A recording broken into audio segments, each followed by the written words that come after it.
Hey, ladies and gentlemen, this is Carmine Sabia for Explain America, and Democrat Pennsylvania Senator John Fetterman, and you gotta wonder how long he's gonna stay a Democrat, just tore the doors off his own party. Before we get started, please make sure you like, comment, share, and subscribe. Those little things really help us out, and they help our channel continue to grow. And if you're not watching us on YouTube, please check that address in the lower right-hand corner. It's youtube.com/@explainamerica, and hit subscribe absolutely free. It really helps us out. Senator Fetterman has become the voice of reason in the Democrat Party, with Senator Sinema leaving, with Senator Manchin retired. He's the only voice of moderation pretty much left in the Democrat Party, the only voice of sanity left in the Democrat Party. Do we agree with him on everything? Absolutely not. I could run down a litany of issues I disagree with Fetterman on, in good faith. Because I think, here's the thing, I think he's a good man. I think he's doing what he thinks is right. He's also a man who, I don't know, has common sense and intelligence. He's not a follower. He doesn't just do what he's told. He actually has the ability to think for himself, which is crazy in Washington, D.C.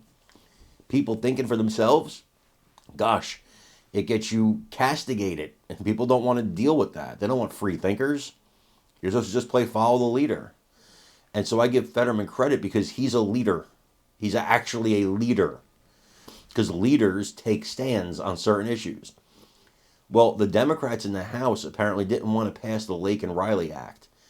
And Senator Fetterman said in this interview with Fox News, if we can't get 7 Democrat senators to join on and pass the Laken Riley Act and get rid of criminal illegal aliens, criminals, I'm not talking about the dreamers, not talking about people that are not bothering anybody and just living their lives.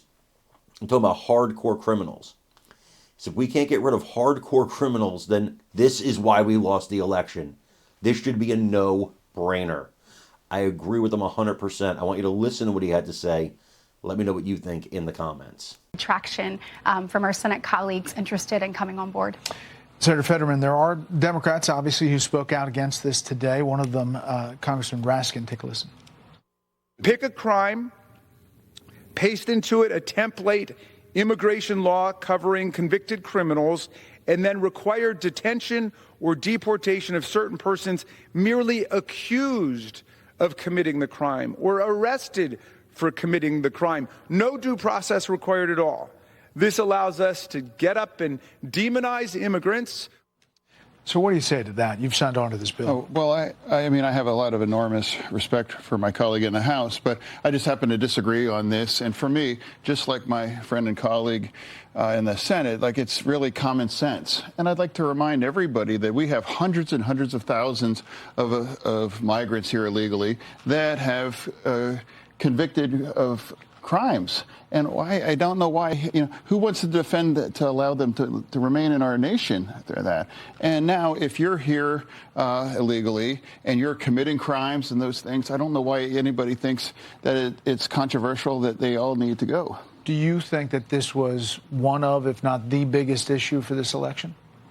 Well, I think if we can't, there's 47 of us in the Senate, and if we can't pull up with 7 votes, if we can't get at least 7 out of 47, and if we can't, then that's the reason why we lost. That's one of them. That's one of why we lost, in part. Go ahead. Brett, if you think about that, I mean, that's what he's saying, needing the 7 votes to be able to debate this bill. And I think the American people have already answered that question. They have said, we want you to find ways to have common sense, bipartisan solutions to help us secure our border and keep our country and communities safe. And so I'm hopeful that our colleagues will come together and say, let's talk about this. Well, I mean, I've been in this same chair, and I was arguing about a year ago saying that, you can be pro-immigration, but we need a secure border, and we have a serious issue here on the border, and we have to address that. And here we have now, we can be pro-immigration, and I really believe we should protect the dreamers. But I don't know why it's controversial that we need to deport any migrants here illegal that are engaging in kinds of criminal activity. I don't know why that's controversial to anybody. So this starts, if the Senate passes and it gets eventually to the president's desk, a process